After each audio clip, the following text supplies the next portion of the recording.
શ્રીમદ ભાગવત 7મો સ્કંદ 7મો અધ્યાય. પ્રહલાદજીએ માતાના ગર્ભમાં મેળવેલા નારદજીના ઉપદેશનું વર્ણન. નારદ યુવાચ એવં દૈત્ય સુતે પૃષ્ટો મહાભાગવતો શુરઃ ઉવાચ સ્મયમાનસ્તાન સ્મરन् મદનુભાસિતમ.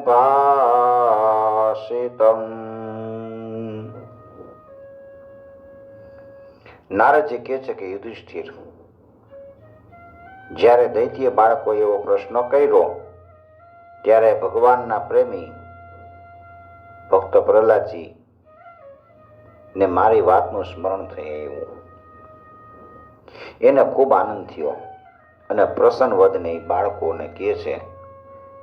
પ્રહલાદ યુવાચ પીતરે પ્રસ્થિતે સ્માકં તપસે મંદરાચલમ યુદ્ધોદ્યમ પરમ ચક્રુ વિભૂતા દાનવાન પ્રતિ. પ્રહલાદજી કહે છે કે જ્યારે અમારા પિતાજી તપ કરવા માટે મંદરાચલ પર ગયા ત્યારે ઇન્દ્ર વગેરે દેવતાઓ દાનવો સાથે યુદ્ધ કરવા ઘણો ઉદ્યમ કરે છે. ઈ એમ કહેવા લાગ્યા કે જેમ કીડીઓ સાપને સફાચટ કરી જાય છે એવી રીતે લોકોને સતાવતા પાપી હિરણ્યકશિપુને એનું પાપ જ ભરખી ગયું. દેવતાઓની ભારે તૈયારીની દૈત્ય સેનાપતિને જાણ થઈ. એની હિંમત તૂટી ગઈ.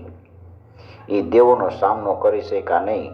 માર ખાઈને પત્નીઓ, પુત્રો, મિત્રો, વડીલો બધાય અન્ય સાધન સામગ્રીની ચિંતા છોડી અને પ્રાણ બચાવવા માટે બધા ભાગી ગયા.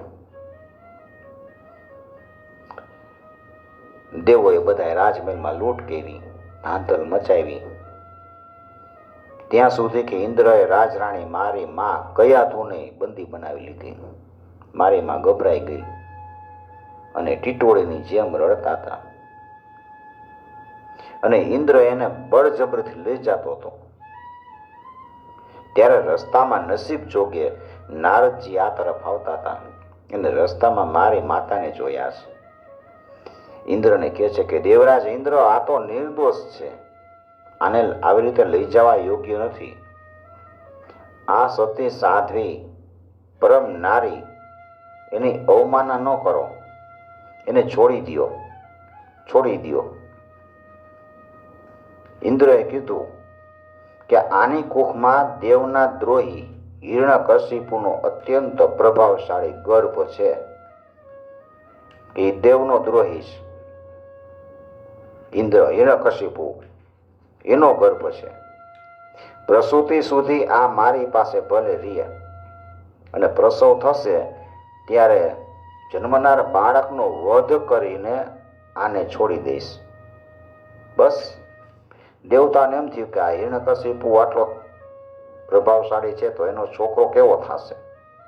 એક તો આ તો પીડા આપે છે, પછી એનો છોકરો પીડા આપે. નારદજી એને બચાવે છે. આના ગર્ભની અંદર ભગવાનનો સાક્ષાત પરમ પ્રેમી ભક્ત છે, સેવક છે, અતિ બળવાન અને નિષ્પાપ મહાત્મા છે. એને મારવાની તમારામાં શક્તિ નથી. ઇન્દ્ર એની માતાને છોડી દે છે.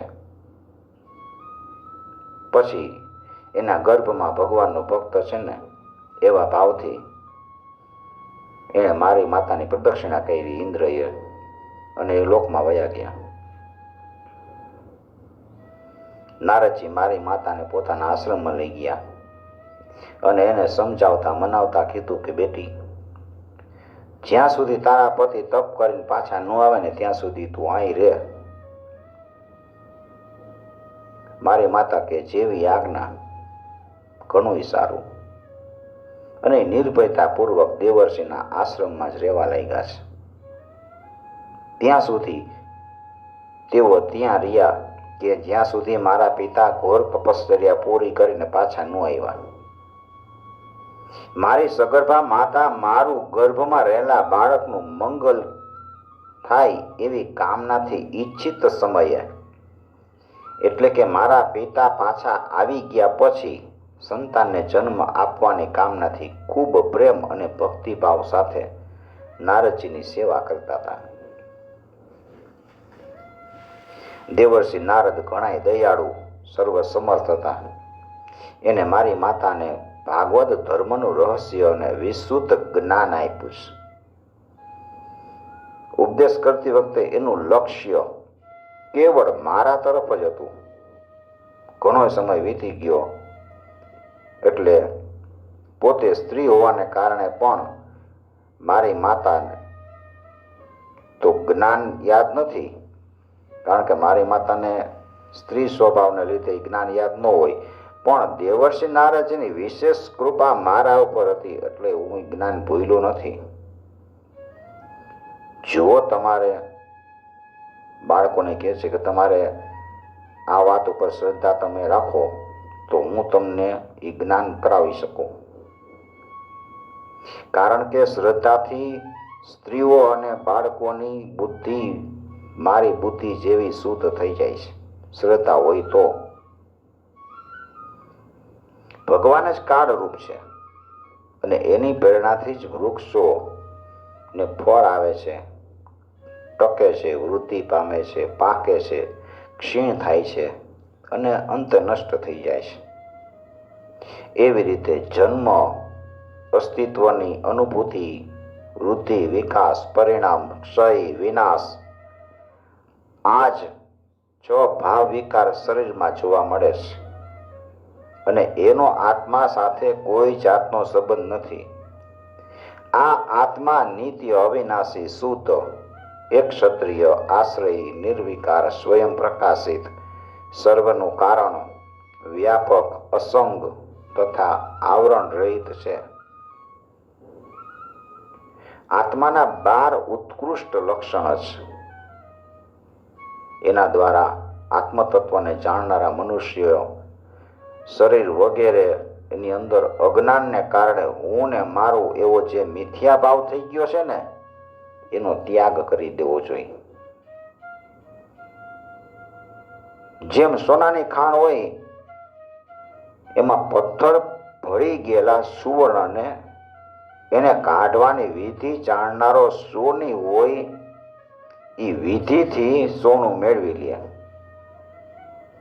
એવી રીતે આત્મતત્વને જાણનારો મનુષ્ય આત્મ પ્રાપ્તિના ઉપાય થકી પોતાના જ શરીર રૂપ ક્ષેત્રની અંદર બ્રહ્મપદનો જે સાક્ષાત્કાર છે એ જાણી લે છે, એનો સાક્ષાત્કાર કરી લે છે. આચાર્યોએ મૂળ પ્રકૃતિ, મહત્ત્વ, અહંકાર, 5 તન્માત્રા, આ તત્વોને પ્રકૃતિ કીધા છે. એના 3 ગુણ, સત્વ, રજ અને તમ, એના 16 વિકાર, 10 ઇન્દ્રિય, એટલે 5 ઇન્દ્રિય અને 5 જ્ઞાનેન્દ્રિય, કર્મેન્દ્રિય અને જ્ઞાનેન્દ્રિય, 1 મન અને 5 મહાભૂત. આ બધામાં એક પુરુષ તત્વ અનુગત છે. આ બધાનો સમુદાય તો એક શરીર જ છે, બધું ભેગું થયું એટલે શરીર બન્યું. આ શરીર છે ને 2 પ્રકારનું છે, સ્થાવર અને જંગમ. આની અંદર જ અંતઃકરણ, ઇન્દ્રિય અને અન્ય અનાત્મ વસ્તુઓનો આ આત્મા નથી એ પ્રમાણે નિષેધ કરતા રહીને આત્માને ખોળવો જોઈએ. ઇન્દ્રિય હોય તો આ ઇન્દ્રિય છે, આત્મા નથી. એવી રીતે નોખી બધી વસ્તુ એનો નિષેધ કરતા જવાનું. આત્મા તો સર્વમાં રહેલો છે, પણ એ સર્વથી અલગ છે. આ પ્રમાણે શુદ્ધ બુદ્ધિથી સંસારની ઉત્પત્તિ, સ્થિતિ અને પ્રલય વિશે પણ વિચારવું જોઈએ. એમાં ઉતાવળ ન કરવી જોઈએ. જાગૃતિ, સ્વપ્ન અને સુષુપ્તિ આ ત્રણેય બુદ્ધિની વૃત્તિઓ છે. આ વૃત્તિઓનો જેના વડે અનુભવ થાય છે એની બધી જ અતીત બાધાઓનો બધાનો સાક્ષી પરમાત્મા છે. બધાનો અનુભવ થાય છે એ બધાથી તો અતીત અને બધાનો સાક્ષી પરમાત્મા છે ને એનો અનુભવ થાય છે. જેમ ગંધને લીધે એનો આશ્રયભૂત વાયુ છે ને એનો આપણને અનુભવ થાય કે વાયુને લીધે આપણને ગંધ આવે છે, એવી રીતે બુદ્ધિની આ કર્મજન્ય અને પરિવર્તન પામતી ત્રણેય અવસ્થાઓ વડે જ એનામાં સાક્ષી રૂપે રહેલા આત્માને જાણવો જોઈએ. ગુણ અને કર્મને લીધે થતું જન્મ મરણનું આ ચક્રાઓ છે એ શરીર અને પ્રકૃતિથી પૃથક આત્મતત્વ નહીં જાણવાને કારણે થઈ જાય છે. આત્મતત્વને જાણી લ્યો તો જન્મ મરણનું ચક્ર મટી જાય. અને આ અજ્ઞાન મૂલક અને મિથ્યા છે, છતાંય સ્વપ્નની જેમ જીવે આની પ્રતીતિ થાય છે. જીવને પ્રતીતિ થયા રાખે છે. એટલે તમારે સૌ પ્રથમ તો આ ત્રણેય ગુણ અનુસાર જે કર્મ થાય છે એના બીજનો નાશ કરી દેવો જોઈએ. કર્મના બીજનો નાશ એટલે પ્રભુને અર્પણ કરી દેવાનું, નિષ્કામ કરવાનું. એટલે બુદ્ધિઓની વૃત્તિઓનું પ્રવાહનું નિવારણ થઈ જાય. નકર આપણી બુદ્ધિ છે એની વૃત્તિઓને લીધે એક બાજુ પ્રવાહિત થાય. આને જ બીજા શબ્દોમાં યોગ કહીએ, એટલે કે પરમાત્મા સાથેનું મિલન. આમાં ત્રિગુણાત્મક કર્મોના મૂળ ઉખેડી નાખવા માટે અથવા બુદ્ધિની વૃત્તિઓને પ્રવાહ બંધ કરી દેવા માટે હજારો સાધન છે. પણ જે ઉપાયથી અને જે રીતે સર્વશક્તિમાન ભગવાનમાં સ્વાભાવિક રીતે નિષ્કામ પ્રેમ થઈ જાય ને એ જ સર્વશ્રેષ્ઠ છે. આ વાત સ્વયં ભગવાને જ કીધી છે. ગુરુની પ્રેમપૂર્વક સેવા કરવી, પોતાને જે કંઈ મળે ને એ બધાનું ભગવાનને પ્રેમપૂર્વક સમર્પણ કરવું, ભગવાનના પ્રેમી મહાત્માઓનો સત્સંગ કરવો, ભગવાનની આરાધના કરવી, એની કથા વાર્તામાં શ્રદ્ધા રાખવી, એના ગુણ, એની લીલાનું કીર્તન, એના ચરણ કમળનું ધ્યાન, એની મંદિર મૂર્તિ વગેરેનું દર્શન પૂજન વગેરે સાધનથી ભગવાનમાં સ્વાભાવિક પ્રેમ થઈ જાય છે. ભગવાન બધાના હૃદયમાં રહે છે એવી ભાવના થી બધા પ્રાણીઓની ઈચ્છા યથાશક્તિ પૂરી કરવી. કામ, ક્રોધ, લોભ, મોહ, મદ અને મત્સર આ 6 શત્રુ છે ને એના પર વિજય પ્રાપ્ત કરીને જે લોકો આ પ્રમાણે ભગવત પ્રાપ્તિના સાધન રૂપ ભક્તિનું અનુષ્ઠાન કરે છે એને ભક્તિ વડે જ ભગવાન શ્રી કૃષ્ણના ચરણોમાં અનન્ય ભક્તિ પ્રાપ્ત થઈ જાય. હરિ સર્વેષુ ભૂતેષુ ભગવાનાસ્ત ઈશ્વરઃ ઇતિ ભૂતાનિ મનસા કામેસ્તે સાધુ માનયેત. જ્યારે ભગવાનના લીલા શરીર વડે કરાયેલા અદ્ભુત પરાક્રમનું, એના અનુપમ ગુણનું અને ચરિત્રનું શ્રવણ કરીને અતિશય આનંદના ઉદ્વેગથી મનુષ્યનું રોમ રોમ ખીલી ઉઠે છે. આંસુઓના કારણે કંઠ ગદગદ થઈ જાય છે અને એ સંકોચ છોડીને ક્યારેક ઊંચા સ્વરે ગાવા લાગે, ક્યારેક પ્રલાપ કરે અને ક્યારેક નૃત્ય કરવા લાગે. કોઈ વાર પાગલની જેમ હસવા લાગે, ક્યારેક કરુણ આક્રંદ કરવા લાગે કે હે પ્રભુ તમે ક્યાં છો, ક્યાં છો એમ કરી રડવા લાગે. કોક વાર તો મોટેથી દાંત કાઢે, કોક વાર ધ્યાન કરવા લાગે. એવું બધું તન્મય થઈ જાય ને કે વારંવાર લાંબા લાંબા નિશાસા નાખે. લાજ શરમ છોડીને હરે જગતપતિ નારાયણ એમ કહેતો પોકારવા લાગે. ત્યારે ભક્તિ યોગના મહાન પ્રભાવથી એના બધાય બંધન છેદાઈ જાય છે. જોશથી અવાજ નીકળવો જોઈએ. અજામિલે જોશથી જ અવાજ કાઢ્યો હતો, હે નારાયણ નારાયણ નારાયણ. અને નારાયણના પાર્ષદો આવ્યા હતા. હું મનમાં નામ લઉં છું એમ નહીં, ભાવ જાગૃત થઈ જાય ત્યાર થાય. જોશથી હે જગતપતિ હે હરિ હે નારાયણ એમ પોકારવા લાગે ને ત્યારે એના બંધન બધા છેદાઈ જાય અને ભગવત ભાવથી જ ભાવના કરતા કરતા એનું હૃદય છે એ તદ્રુપ થઈ જાય, ભગવાનમય થઈ જાય અને ત્યારે જ જન્મ મૃત્યુના કારણ એવા વાસના રૂપી બીજ છે ને એ બીજ બધાય બળી જાય છે અને એ ભગવાનને પ્રાપ્ત કરી લે છે. આ અશુભ સંસારના કીચડમાં ફસાયેલા જીવ માટે ભગવદ પ્રાપ્તિ એ જ સંસારના આવા ગમનને નષ્ટ કરી નાખે છે. આ જ તત્વને કેટલાક વિદ્વાનો બ્રહ્મ રૂપે તો કેટલાક નિર્વાણ સુખ રૂપે જાણે છે. એટલે મિત્રો, તમે પોતપોતાના હૃદયમાં હૃદયેશ્વર પ્રભુનું ભજન કરો, ભગવાનનું ભજન કરો.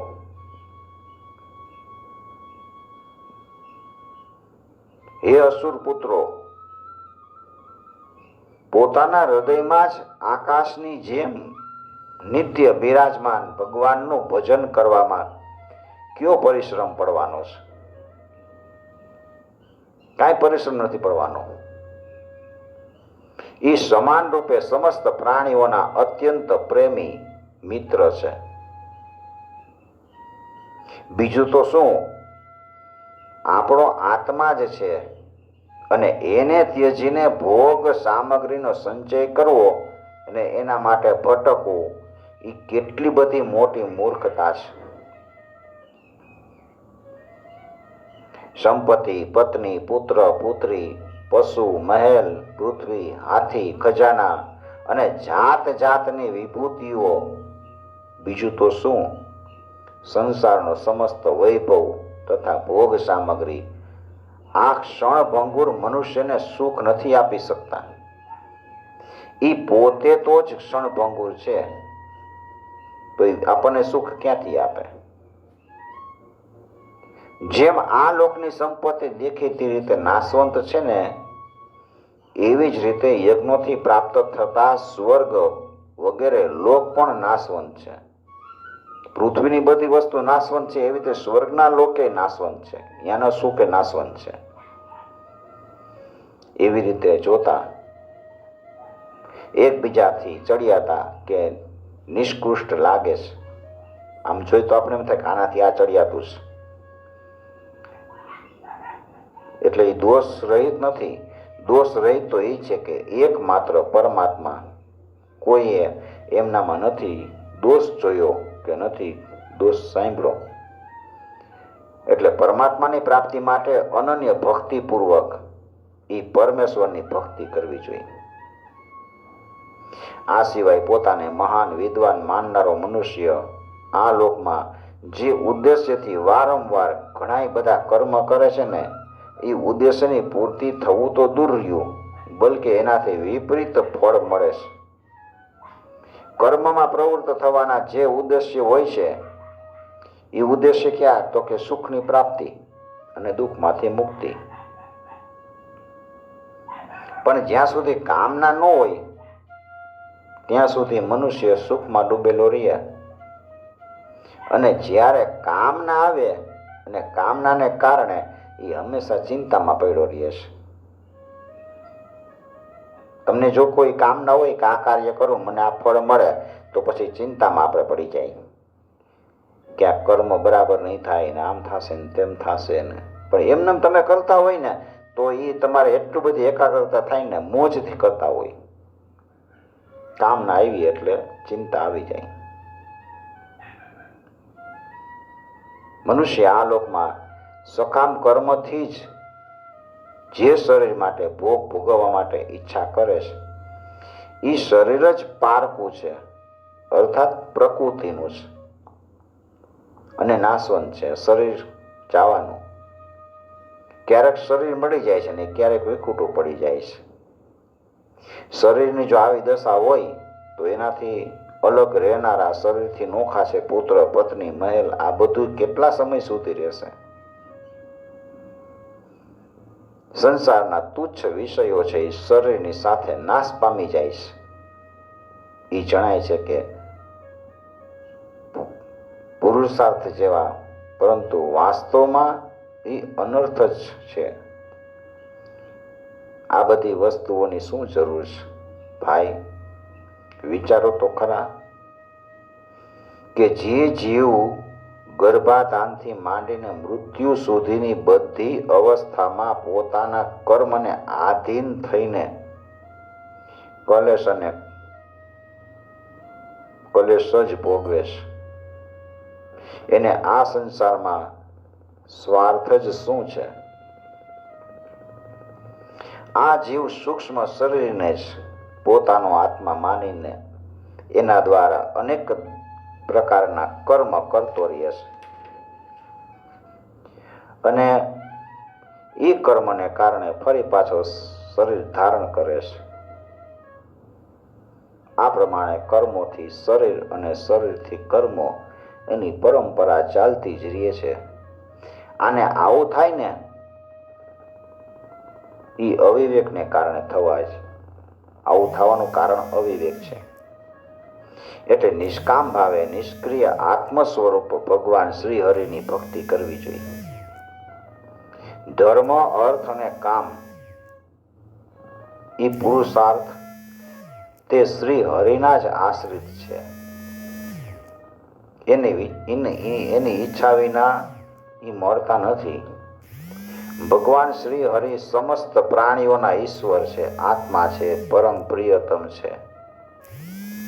તેઓ પોતાના જ બનાવેલા પંચભૂતો, સૂક્ષ્મભૂત વગેરે વડે બનેલા શરીરમાં જીવના નામે વર્ણવાય છે. દેવ, દૈત્ય, મનુષ્ય, યક્ષ, ગંધર્વ કોઈ પણ હોય, ભગવાનના ચરણ કમળનું વંદન કરે છે, એનું સેવન કરે છે. એ આપણી જેમ જ કલ્યાણનો અધિકારી થઈ જાય છે.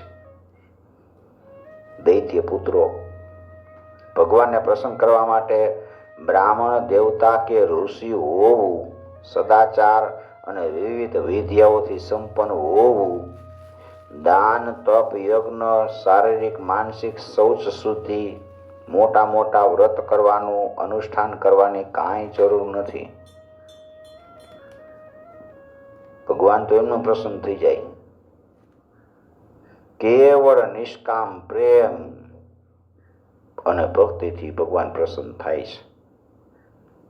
અન્ય સર્વ સાધનો એ તો માત્ર વિડંબણા જ છે. એટલે એ દાનવ બંધુઓ સઘળા પ્રાણીઓને પોતાના જેવા આત્મવત સમજીને સર્વત્ર બિરાજમાન સર્વાત્મા, સર્વશક્તિમાન ભગવાનની ભક્તિ કરો. ભગવાનની ભક્તિના પ્રભાવથી દૈત્ય, યક્ષો, રાક્ષસો, સ્ત્રીઓ, શૂદ્રો, ગોવાળો, ભરવાડો, પક્ષીઓ, પ્રાણીઓ ઘણા બધા પાપી જીવ છે ને એ ભગવત ભાવને પામ્યા છે. આ સંસારમાં અથવા મનુષ્ય શરીરમાં જીવનો સૌથી મોટો સ્વાર્થ એટલે કે એકમાત્ર પરમાર્થ એટલો જ છે કે ભગવાન શ્રી કૃષ્ણની અનન્ય ભક્તિ પ્રાપ્ત કરી લે. એ ભક્તિનું સ્વરૂપ છે.